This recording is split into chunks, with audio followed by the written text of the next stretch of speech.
Hello, এই তো আমরা একটা জায়গায় চলে এসেছি। এই জায়গাটার নাম আমি জানি না। তো এখানে চলে এসেছি। এইখানে আজকে একটা পার্টি আছে। এখানে একটা জেন্ডার রিভিল করবে। মানে ছেলে বাবু হবে না মেয়ে বাবু হবে, সেটারই একটা প্রোগ্রাম এখানে।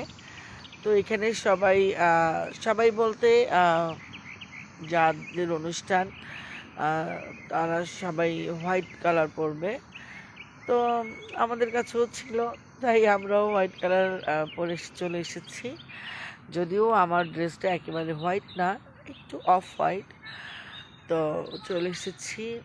ওই যে ওইখানে আমার মা বসে আছে। আর না, আমি ওইখানে যাব না।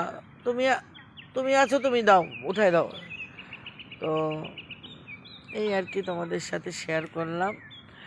আর আমাদের জন্য দোয়া করবে যেন আমরা ভালোভাবে পৌঁছাতে পারি। টাটা।